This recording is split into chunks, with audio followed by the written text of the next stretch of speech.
আমরা অনেক সময় আমরার মনে একটা কনফিউশন থাকা সবথেকে বড় কি নিয়া? শিলা নিয়া। শিলা অর্থাৎ পাথর। ঠিক আছে? তো আজকে এই ভিডিওর মাধ্যমে আমি খুব ছোট্ট ভিডিওর মাধ্যমে সংক্ষেপে আমি করার চেষ্টা করতেছি এবং বোঝার চেষ্টা করবা। আমি যে কথাগুলো কই বাস্তবে মিলানোর চেষ্টা করবা, দেখবা মনে থাকবে, মুখস্থ করতে লাগতো না। তোমরা যে কোনো ক্লাসের ছাত্র হও না কেন বা কম্পিটিটিভ এক্সাম দেও না কেন, তোমরা লাগে ইম্পর্টেন্ট। তো আমি কিতা কইছি শিলা। শিলা মানে পাথর। তো পাথর কিভাবে সৃষ্টি হয় এটা আমার বুঝতে হইলে আগে বুঝতে লাগবে পাথরের কয়টা ভাগে ভাগ করা হয়েছে, অর্থাৎ শিলাকে কি কি ভাগে ভাগ করা হয়েছে। তোমরা দেখো এখানে লেখাই আছে, একটা হচ্ছে আগ্নেয় শিলা, একটা হলো পাললিক শিলা, আর একটা হচ্ছে রূপান্তরিত শিলা। তো নামগুলার ভিতরেই মানে নামের পিছনেই অর্থগুলা লুকানো আছে। তোমরা যদি নামগুলা পড়ি অর্থগুলা বুঝো তাইলে তুমি বুঝে লইতে পারবা, অনুমানিক একটা ধারণা লাগাইতে লইতে পারবা যে আগ্নেয় শিলা গীতা, পাললিক শিলা গীতা আর রূপান্তরিত শিলা গীতা। আগ্নেয় শিলার আরো দুইটা ভাগে ভাগ করা হয়েছে, একটা হচ্ছে গিয়ে অন্তর্বেদী আর একটা হচ্ছে বহির্বেদী। হ্যাঁ, আছে পিছনে সব। তা আমি সংক্ষেপে কই দেখো। আগ্নেয় শিলা কি? আগ্নেয় মানে অগ্নি, অগ্নি মানে আগুন। আমি আগে একটা ভিডিওর মাধ্যমে কইছিলাম তোমরা যে পৃথিবীর ভিতরে যে আবরণ আছে, এই আবরণের তিনটা ভাগে ভাগ করা হয়েছিল। একটা হলো ভূত্বক, যেটা কঠিন আবরণ, যেটার মধ্যে শিলা পাওয়া যায়, মাটি। হুম। ২ নম্বর ছিল গুরুমণ্ডল, যেটার মধ্যে গলিত পদার্থ থাকে। ৩ নম্বর যে এই মানে আবরণটা ছিল এটারে হয় কেন্দ্রমণ্ডল। এটার মধ্যে কি থাকে? গলিত পদার্থ, যেগুলোরে গুরুমণ্ডল আর কেন্দ্রমণ্ডলের মধ্যে থাকা গলিত পদার্থগুলোরই ম্যাগমা হয়। আর আগ্নেয় শিলা মানে যে শিলাগুলা মানে পাথরগুলা যেগুলো আগুন থেকে তৈরি হয়েছে। এখন আগুন কি? আগুনের লগে পৃথিবীর ভিতরে কি থাকে গুরুমণ্ডল আর কেন্দ্রমণ্ডলের মধ্যে তোমরা জানো, সেটা হচ্ছে গিয়া ম্যাগমা, মানে গলিত আগুন কইলেই চলে। ঠিক আছে?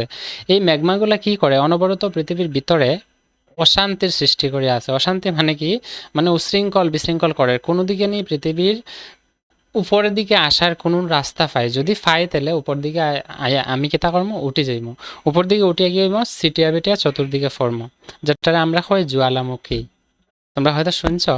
তো জ্বালামুখী যে আছে, জ্বালামুখী কিছু কিছু পাথর মানে ম্যাগমা, পৃথিবীর ভিতরে যে ম্যাগমা থাকে, ম্যাগমাগুলো দেখবা কিতা করে মানে পৃথিবীর বাইরে যে মানে আইতে পারে না। ঠিক আছে? বাইরে বাইরে আইতে পারে না, কিতার লাগি? ওই যে ভূত্বক উপরের যে স্তর আছে, এই স্তরটায় তারে চাপাইয়ে রাখে। বাইর মানে পৃথিবীর বাইরে বাড়িয়ে আইতে না পারার কারণে এই বায়ুমণ্ডলের যে এই পৃথিবীর উপরে যে আবরণ আছে ভূত্বক, এই আবরণে কি করে? চাপাইয়া রাখি দেয়। এবং উত্তপ্ত এই ম্যাগমাগুলা যখন ভূত্বকের চাপের সৃষ্টির ফলে যেটা বাড়িয়ে আইতে না পারে, এটা কি হয়? এই ভূত্বকের নিচেই ঠান্ডা হয়ে যায়, এবং ঠান্ডা হয়ে এই ম্যাগমাগুলো কি হয়ে যায়? পাথরে রূপান্তরিত হয়, এবং সেই পাথরগুলোরই হয় আগ্নেয় শিলা। কেতার লাগি আগ্নেয় শিলা কইছে? কারণ গলিত যে ম্যাগমাগুলো আছে এইগুলার থেকেই এই ম্যাগমাগুলা ঠান্ডা হওয়ার পরে, ঠান্ডা কেতার লাগি হয়েছে? বারোই আয়া ঠান্ডা হয়েছে না, এটা কেতা ভিতরেই ভূত্বকের ফাটিয়া, ভূত্বক ছিঁড়িয়া বারণের রাস্তা পাইছে না, লাগে ভিতরেই ঠান্ডা হয়ে গেছে, যার কারণে এগুলা ভিতরেই ঠান্ডা হয়, অর্থাৎ শীতল হওয়ার কারণে যে কঠিন রূপ ধারণ করছে এটারই কয় আগ্নেয় শিলা। এবং সেই আগ্নেয় শিলাটার নাম হইব অন্তর্বেদী। অন্ত মানে ভিতর। তো পৃথিবীর ভিতরেই ভূত্বকের নিচে যে শিলাগুলো পাওয়া যায়, কঠিন ম্যাগমাগুলা শীতল হওয়ার পরে যে পাওয়া গেছে, এগুলো দেখো অন্তর্বেদী। মানে আগ্নেয় শিলা আগুন থেকে ম্যাগমা থেকে তৈরি হচ্ছে, তো অন্তর্বেদী। আরেকটা হচ্ছে বহির্বেদী। বহির্বেদী কোনটা? যেটা জ্বালামুখী রূপ ধারণ করে। জ্বালামুখী কি হয়?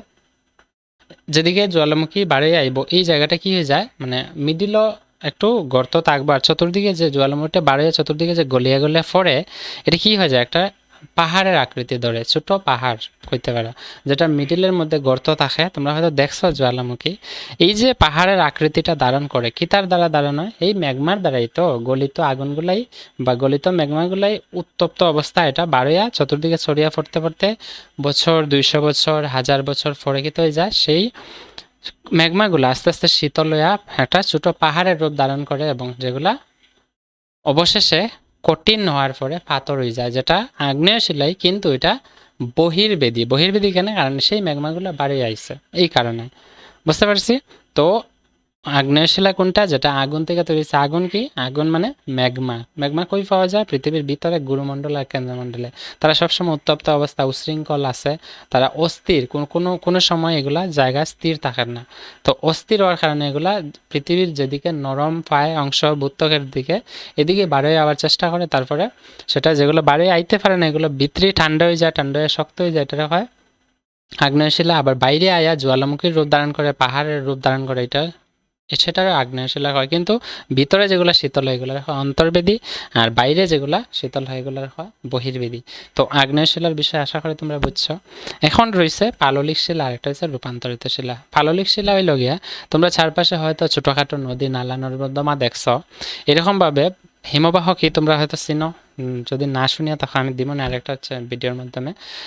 এই হিমবাহ এবং নদী নালা নর্দমা বড় বড় নদী উপনদীর দ্বারা যখন জল উপর থেকে নিচে বয়া নিয়ে যায়, নালা দিয়া, তখন সেই জলের লগে অনেক কিছু আবর্জনা, গাদ, হ্যাঁ, অনেক কিছু মাটি, ছোট ছোট নুড়ি পাথর ইত্যাদি সবকিছু যে জায়গায় সব থেকে নিচু অঞ্চল, জলে বয়া নিয়ে কি করে জলের সঙ্গে মিশিয়ে এই নিচু অঞ্চলে জমা হয়, আস্তে আস্তে হইব নিশ্চয়ই। এই জমা হওয়ার পরে এটার মধ্যে কি হইব, একটার পর আরেকটা লেয়ার, একটার পর আরেকটা লেয়ার আবরণ তৈরি হইব। আর আবরণ হওয়ার ফলে ভূত্বকের অনেক নিচের অংশে একবার যায় গিয়া কোনো এক সময় আয়, অনেক সময় পরে, ঠিক আছে। তারপরে ভিতরে যে গুরুমণ্ডল কেন্দ্রমণ্ডল যে ম্যাগমা আছে এগুলো তো গরম, এইগুলার যে উষ্ণতা আছে তাপ, এগুলোর তাপে প্রভাবিত হইয়া তারা আস্তে আস্তে কি হয়ে যায়, শক্ত হওয়া, জমাট বাঁধতে শুরু করে।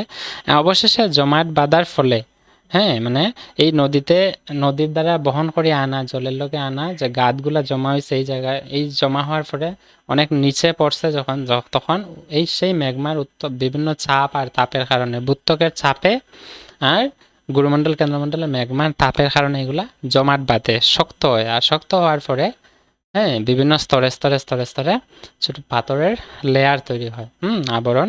সেই আবরণগুলোর এই কয় পাললিক শিলা। পাললিক মানে কি আমি কইছিলাম এটার ভিতরেই অর্থ।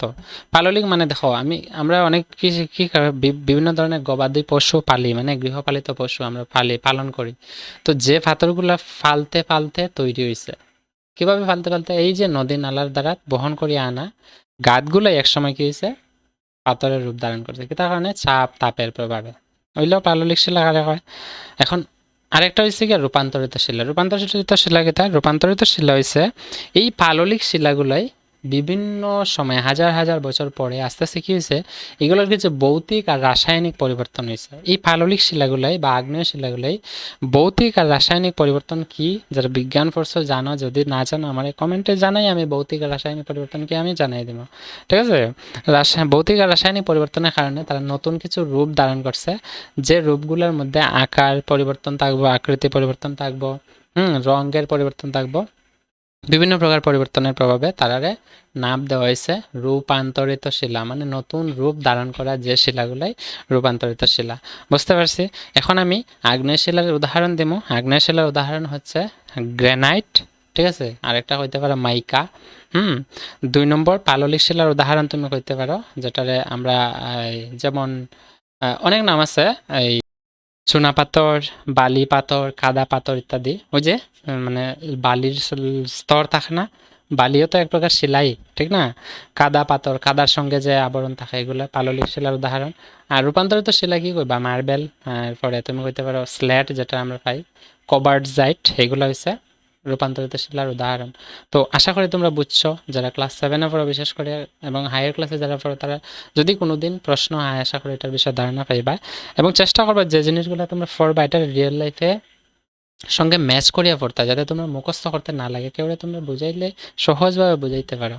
হ্যাঁ, আগ্নেয় শিলা কীভাবে তৈরি হচ্ছে, দুইটা রূপ, যে অন্তর্বেদী মানে ভিতরের, বহির্বেদী মানে বাইরের, এইগুলা ভালো করিয়া মনে রাখার চেষ্টা করবা। মনে তখনই থাকবে যখন সেটা বুঝবা যে সেটা কি আসলে কি। হ্যাঁ, আমরা পৃথিবীর মধ্যে যে আছি, পৃথিবীর উপরে এই শিলাগুলো পাওয়া যায়। আমরা দৈনন্দিন জীবনে অনেক শিলা দেখি, এটা কোন শিলাটা কি তার উদাহরণই, বা আমরা অনেকগুলো শিলা ব্যবহার করি, যেমন স্ল্যাট কি তার উদাহরণ রূপান্তরিত শিলার, হুম গ্রানাইট কি তার উদাহরণ আগ্নেয় শিলার, ঠিক আছে। তো আগ্নেয় শিলার মধ্যে বিভিন্ন প্রকার ধাতুও পাওয়া যায়, যেমন সোনা, রূপা ইত্যাদি বিভিন্ন প্রকার ধাতু, এগুলো আগ্নেয় শিলার মধ্যে বিশেষ করে পাওয়া যায়, ঠিক আছে। তো এটাই ছিল আজকে শিলার বিষয়ে। দেখা হবে আরেকটা ভিডিওতে। Bye, take care.